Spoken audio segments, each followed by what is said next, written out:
Bem-vindo a bordo, eu sou o Cláudio Luquezzi, esse aqui é o Kowalski. Estamos começando mais um Documento Revista Asas, junto com os nossos parceiros, a Embraer, a El Sistemas, Digex, ADTEC, Goodyear e Hangar 33. E fica já o nosso recado, gostou do vídeo? Dá o seu curtir e compartilha com os amigos, com os seus grupos, traz mais inscritos aqui pro canal, é muito bom pra gente. E visita a nossa loja online, sempre com novidades. Então, agora, como eu sempre digo, pensar faz bem. E vamos lá! Quando a gente fala em caças da União Soviética na Segunda Guerra Mundial, em 11 de 10 vezes aparecem 3 nomes: o Polikarpov I-16, o MiG-3 e o Yakovlev Yak-3. Isso é muito curioso e mostra o quanto a propaganda da Guerra Fria contaminou o conhecimento de história e mesmo embaralhou até quem é entusiasta ou modelista. Porque olha como a seleção desses 3 modelos é curiosa. O I-16 já era obsoleto, mas ainda era o caça mais numeroso quando aconteceu a invasão alemã no verão de 41. E foi um massacre sem dó. A maioria foi destruída no solo, e os que decolaram enfrentaram os Bf-109 da Luftwaffe, né? Uma carnificina. Já o MiG-3 foi criado como um interceptador de grande altitude, mas no desespero de se defender do genocida ataque nazista, acabou sendo usado totalmente fora desse perfil, em situações que o seu desempenho se degradava muito, e não podia dar outra coisa, sofreu perdas pesadas. Para encerrar, o Yak-3. Esse sem dúvida, um dos melhores caças da guerra. Mas o que o fez familiar para a gente é que ele foi usado pelos pilotos franceses voluntários do heróico grupo Normandie-Niemen. Então, os 3 caças soviéticos da guerra que nós mais conhecemos são famosos para a gente porque foram massacrados pela Luftwaffe ou porque foram pilotados por corajosos pilotos ocidentais. Já parou para pensar nisso? Em paralelo, a família mais bem-sucedida de caças, que mais somaram ases soviéticos, são justamente aqueles que pouquíssimos já ouviram falar, os Lavochkin. E a história deles começa no final dos anos 30, quando a Força Aérea Soviética, a VVS, emitiu o requerimento para um caça monomotor de nova geração. E começou a ser desenvolvido com base numa proposta de Vladimir Gorbunov, numa equipe liderada por Semyon Lavochkin, com Mikhail Gudkov como responsável pela motorização. O protótipo que nasceu, o I-301, tinha estrutura quase toda em madeira, mas linhas aerodinâmicas muito limpas, e voou em 30 de março de 40, atingindo 614 km por hora, sendo aprovado para produção como Lag-1, dos nomes de Lavochkin, Gorbunov e Gudkov. Mas em serviço surgiu a necessidade de diversas melhorias. E assim a primeira versão a ser para valer produzida em quantidade foi o Lag-3, que começou a ser entregue em dezembro de 1940.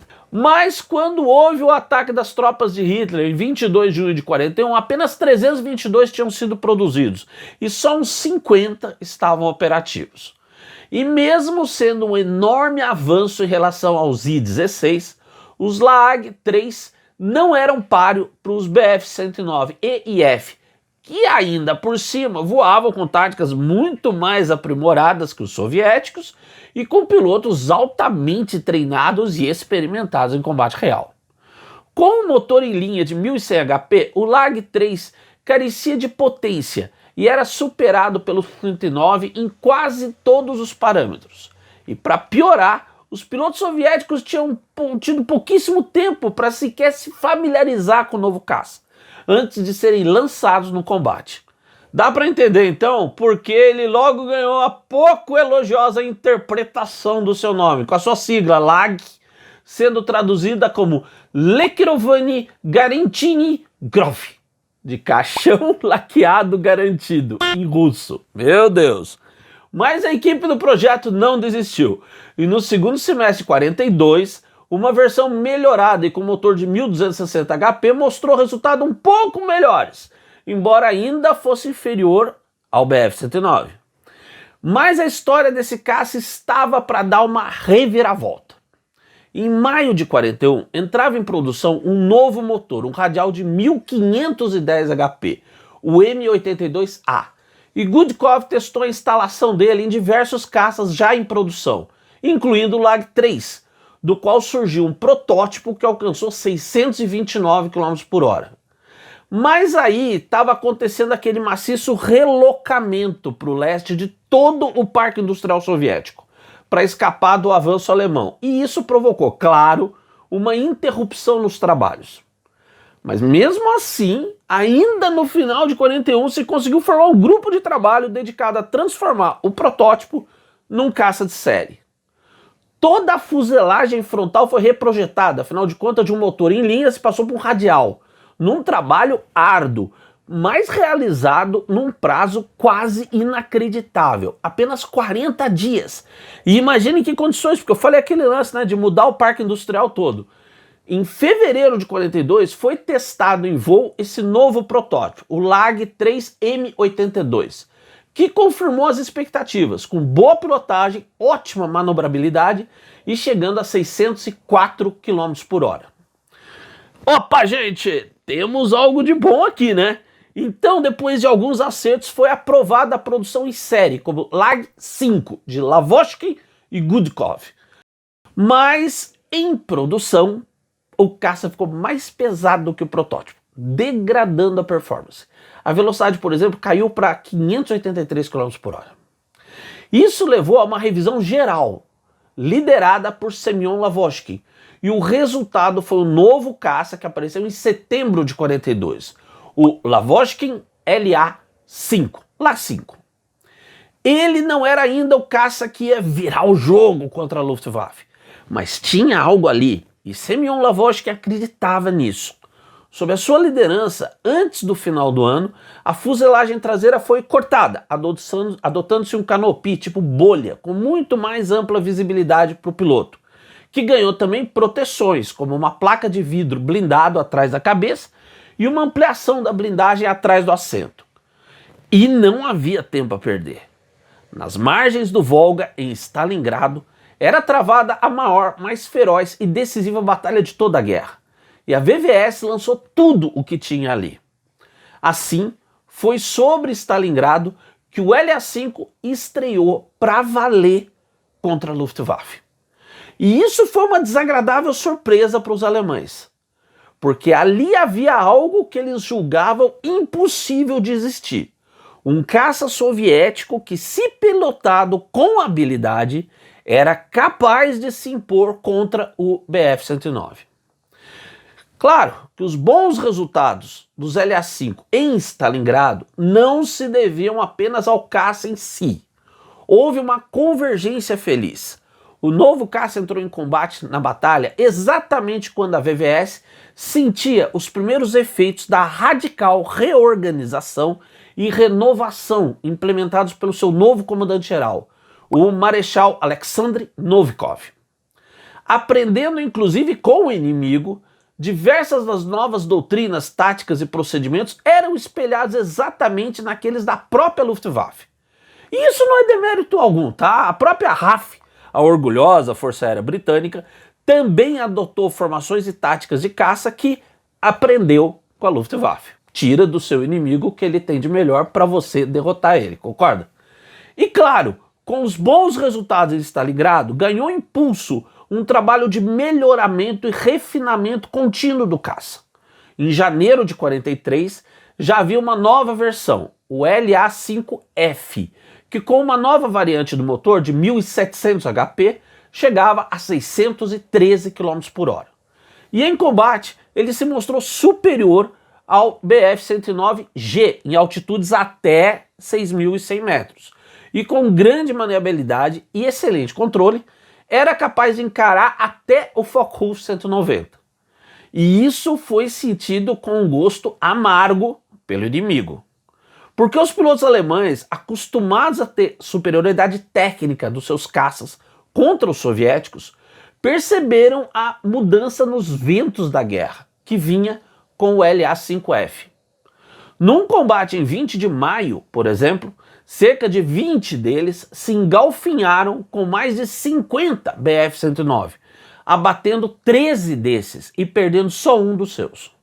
Uma semana depois, 11 LA-5F enfrentaram a mesma quantidade de caças Focke-Wulf 190 e o resultado foi de 6-3, favorável aos Lavosky.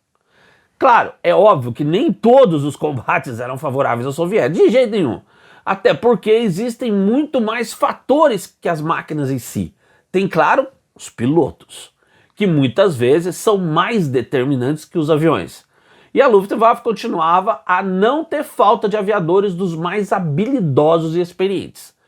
Mas também estava claro que os dias dos massacres e da indiscutível supremacia no ar tinham ficado para trás.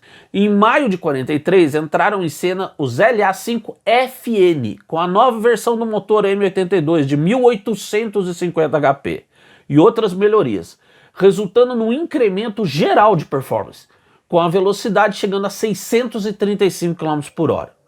Com ele, a VVS tinha, enfim, um caça que se equiparava em tudo, e em certos parâmetros até era superior, aos Bf-109G4 e Focke-Wulf 109A4 inimigos. E isso foi crucial no grande e decisivo novo confronto entre os exércitos alemão e soviético, a Batalha de Kursk, no verão de 43. Como a gente sabe, essa batalha foi a derradeira ofensiva alemã no leste, a última cartada de Hitler de retomar a iniciativa estratégica ali. E os alemães foram derrotados. E com certeza os Lavosky tiveram contribuição importante nesse resultado. A batalha marcou a entrada em serviço do LA-5FN. E apenas no primeiro dia de combates, 5 de julho, um dos regimentos do novo caça registrou 30 vitórias aéreas, com as perdas de 4 dos seus pilotos. E no dia seguinte teve outras 26 vitórias. E uma boa parte desse dia, coube a Alexandre Gorovets, que atacou sozinho com o seu LA-5FN uma formação de 20 Stukas, abatendo 9 deles nesse único combate. Mas talvez o maior testemunho das qualidades do LA-5FN seja do próprio inimigo. No relatório do piloto de testes Hans Werner Lersch, do Centro de Pesquisas de Hechlin, da Luftwaffe, que avaliou um exemplar capturado quase intacto. Escreveu Lersch, anota aí: a sua performance em altitudes até 3.000 metros merece especial atenção. A sua melhor curva em baixa altitude se compara favoravelmente com as do Focke-Wulf 190A8 e do Bf-109G. A razão de subida do LA-5FN e raio de curva a 3.000 metros são comparáveis às do Focke-Wulf 190A. E o motivo disso é que a eficiência dos ailerons do caça é realmente impressionante. O caça russo é superior ao Focke-Wulf 190A8 até 3.000 metros. Palavras do inimigo. E os pilotos soviéticos desenvolveram um enorme carinho pelos robustos, bem armados, ágeis e muito velozes Lavosky, que se tornaram inclusive os caças preferidos de alguns dos maiores ases da VVS na guerra, incluindo o maior de todos os ases dos aliados no conflito, Ivan Kojedub, que conquistou todas as suas 62 vitórias aéreas confirmadas voando os Lavosky, desde o LA-5 inicial até o LA-7, no final da guerra. Aliás, olha aí o LA-7 dele, preservado no Museu da Força Aérea Russa em Monino. Outros ases soviéticos que tiveram todas ou a maioria das suas vitórias com os Lavosky, solta aí a tela com as fotinhos, Ariadne, foram Kirill Yevstygniev, que teve 53 vitórias, Nikolai Skoromohov, com 46, Vitaly Popkov, com 41, e Alexei Aliukin, com 40. Mas a lista desses ases dos Lavosky é enorme. E o caça em si, dava para ficar melhor? Sim, com certeza! No início de 43, Lavosky decidiu fazer uma nova geração do seu caça. Até então, o avião vinha sendo melhorado passo a passo, sobretudo pela motorização. Mas como não havia então um novo motor, Semyon decidiu fazer uma grande revisão de todo o projeto, concentrando-se na redução de peso, revisão dos sistemas e refinamento aerodinâmico. Foram, por exemplo, mudadas as longarinas das asas, feitas até então de madeira, e que passaram a ser de uma liga metálica especial, muito mais leve. Na aerodinâmica foi feito um trabalho minucioso de limpar todo o design, com os pontos mais marcantes sendo a mudança da tomada de ar sob o nariz, que também era motivo de reclamação dos pilotos, hein, porque dificultava a mira, e passando para raízes das asas. E o radiador de óleo, que saiu do queixo e foi para baixo das asas, perto do bordo de fuga. O resultado foi o LA-7, que começou a ser entregue em março de 44. Ele chegava a 677 km por hora, mais que um Spitfire Mark V, e foi logo identificado pela Luftwaffe como o mais perigoso de todos os caças soviéticos. Em médias e baixas altitudes, superava qualquer caça alemão não apenas em aceleração, mas também em manobrabilidade e razão de subida. E como fatos são sempre o melhor testemunho, vai aqui. Uma das primeiras unidades a receber o LA-7 somou 55 caças inimigos abatidos, a maioria Focke-Wulf 190, entre setembro e outubro de 44, com a perda de apenas 4 dos seus caças. E foi com o LA-7 que Ivan Kozedub abateu um caça-jato alemão Messerschmitt 262 em 7 de fevereiro de 45. Enfim, o LA-7 foi o último dos Lavochkin da Segunda Guerra Mundial e um dos grandes caças da guerra. E você conheceu a história dele aqui, no canal da Revista Asas, comigo e com o Kowalski, o melhor da aviação e sua história e cultura no YouTube. Um grande abraço e até o próximo voo.